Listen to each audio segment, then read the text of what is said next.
Hey ghoulies, and welcome back to The Final Queer. My name is Juan Carlos, and tonight we're heading into the cornfield, facing killer clowns and serving drag horror clown realness, inspired by Adam Cesare's Clown in a Cornfield.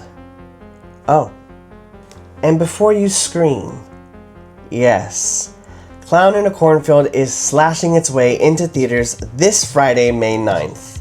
So we're celebrating with glam, gore, and a survival plan.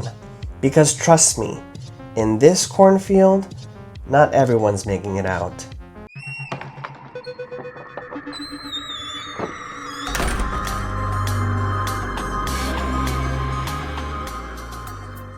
Alright, grab your clown nose, your eyeliner, and maybe even a chainsaw, and let's get spooky. I'm going to go ahead and do my brows off camera, come back, and we'll start our makeup tutorial into drag horror clown realness. So let's talk about Clown in a Cornfield while I beat this mug into Frendo fantasy. So Kettle Springs is a small town where the grown-ups think the kids are running everything. Enter Frendo the Clown, a cute mascot turned cold-blooded killer. Honestly, same energy as that one creepy mall Santa, as you've all experienced before. And if you've ever watched other horror movies, then you know.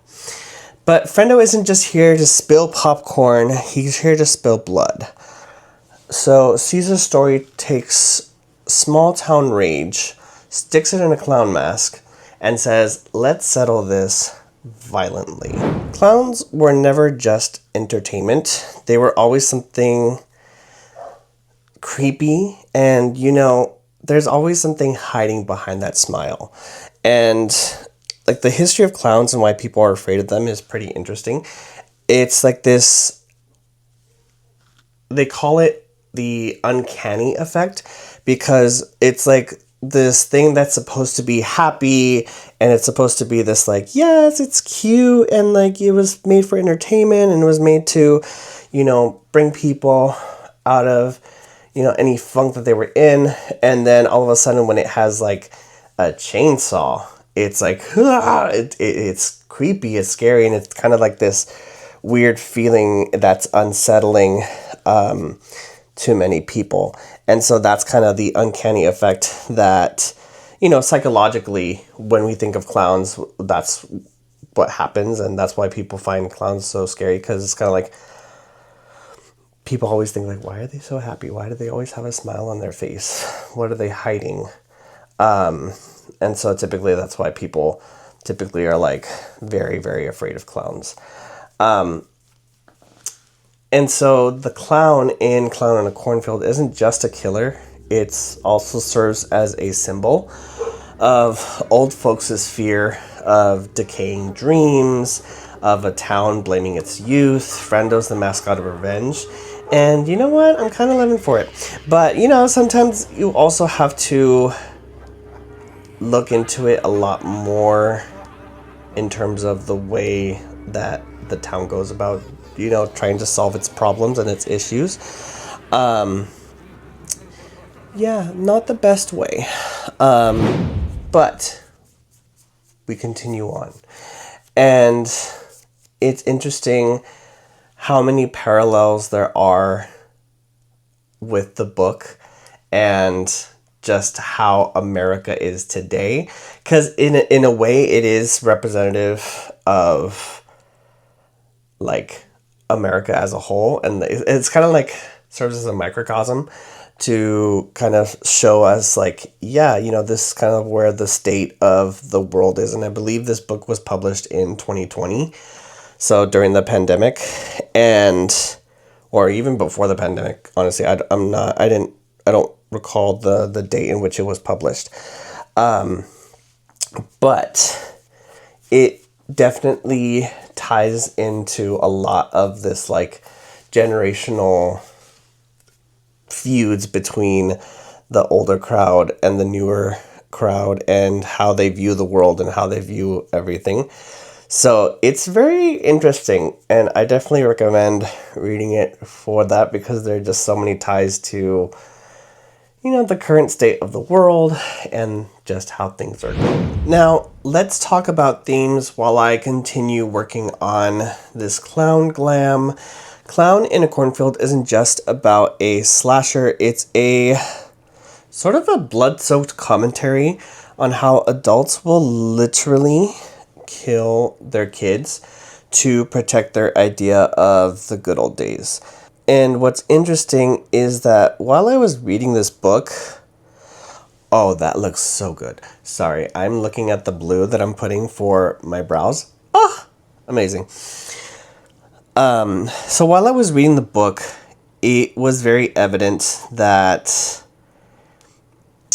it had the sort of Make America Great Again type of feel to it.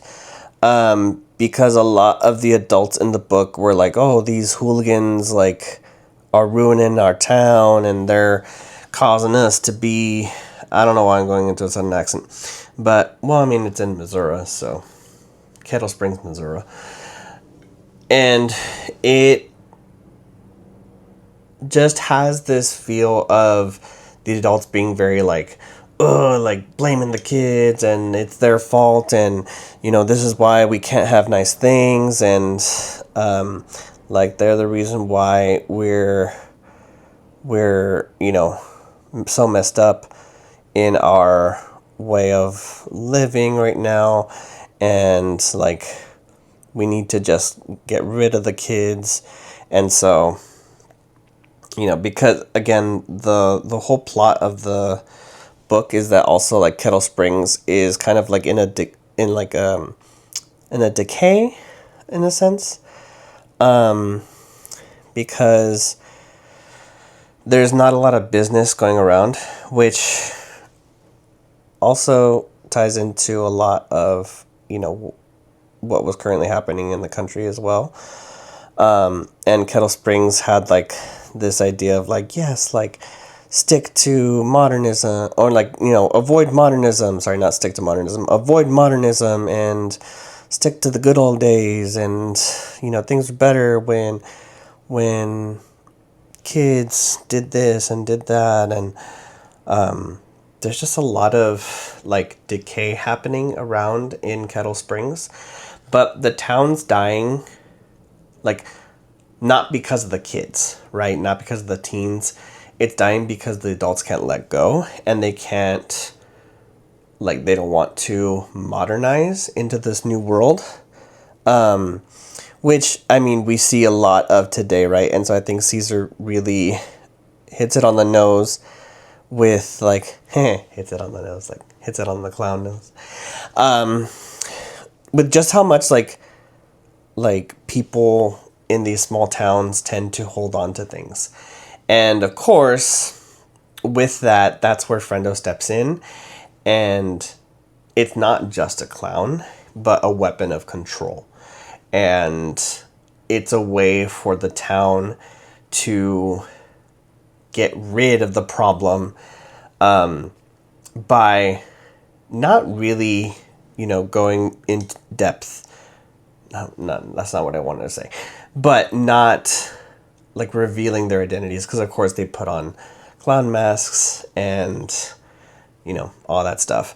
And it's really interesting because then the whole psychology behind putting on a mask, it's very I've taught this when I taught psychology, is that like when people put on masks, it's easier for them to commit crimes because it's kind of like they're putting on a different identity.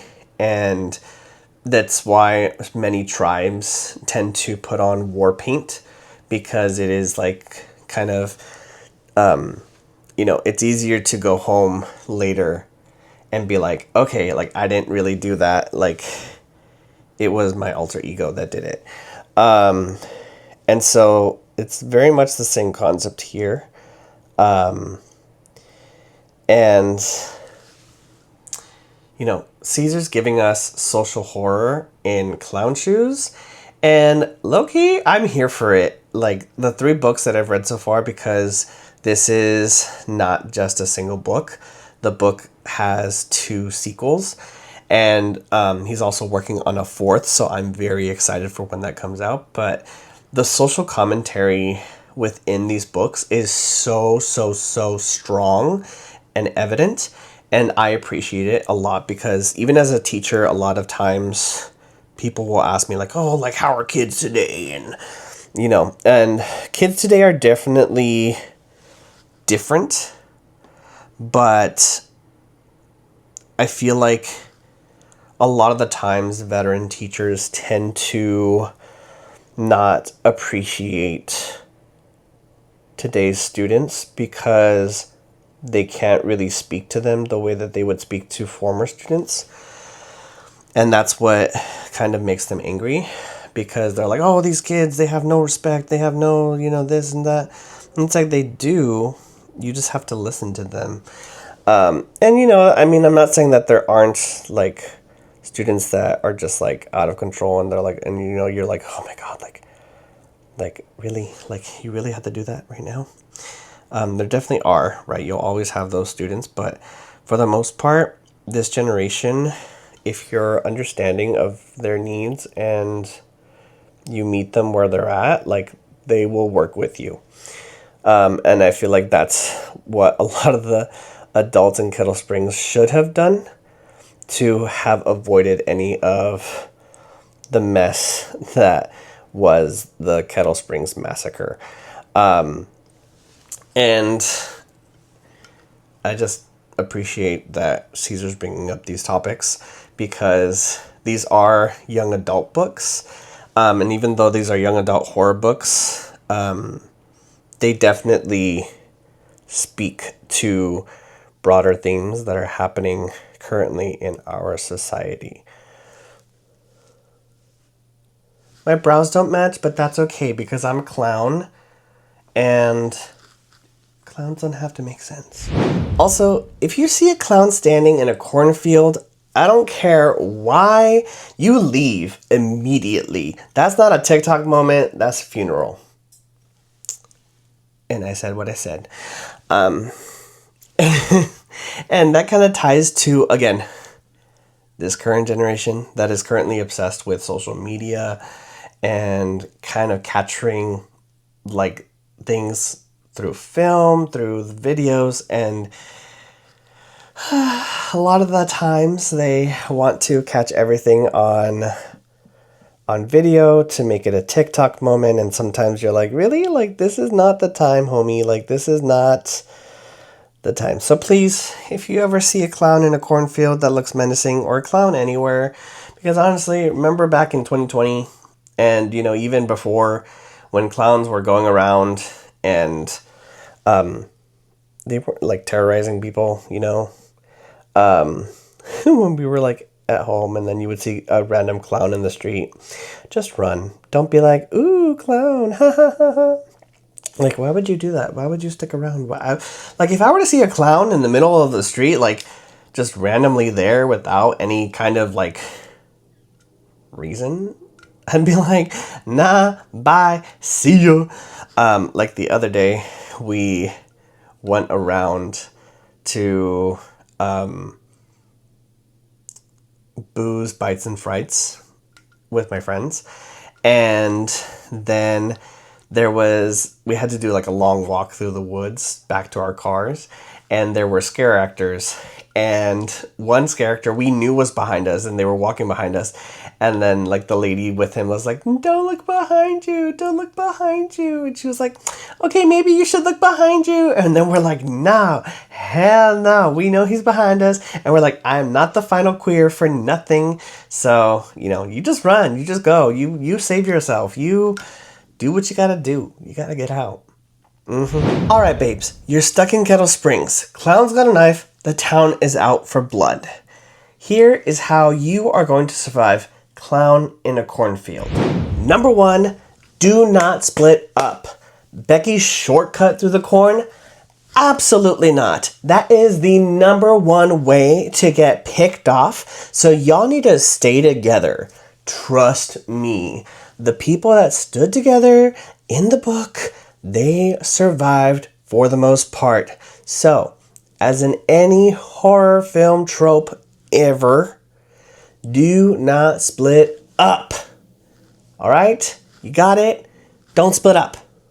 Never. No. No. Number 2, climb something. Now, clowns aren't really known for their upper body strength, so climbing something in this case might help, like a silo, a tractor, a windmill. Now, I must caution you, some of the clowns in Clown in a Cornfield do have upper body strength, so do climb with caution. Bonus points if you have glitter bombs and you can throw it at them, because that is a wonderful distraction, because who doesn't have glitter bombs? I mean, come on. And finally, number 3, use the farm, honey. You're surrounded by tools.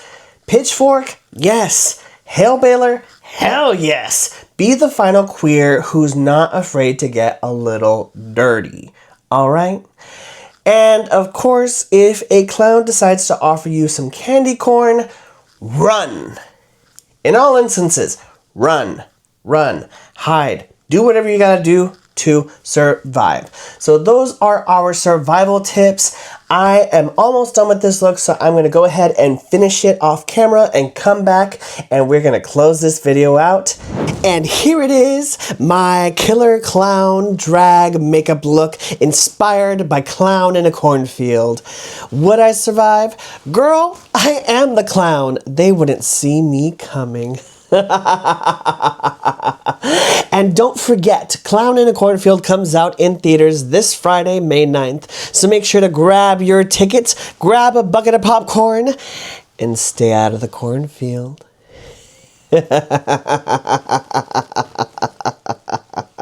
Okay. If you enjoyed this killer look and spooky breakdown, please make sure to give this video a like and subscribe and turn on notifications so you never miss another glam horror review. Also, please make sure to follow me on Instagram at @thefinalqueer for more terrifyingly cute content.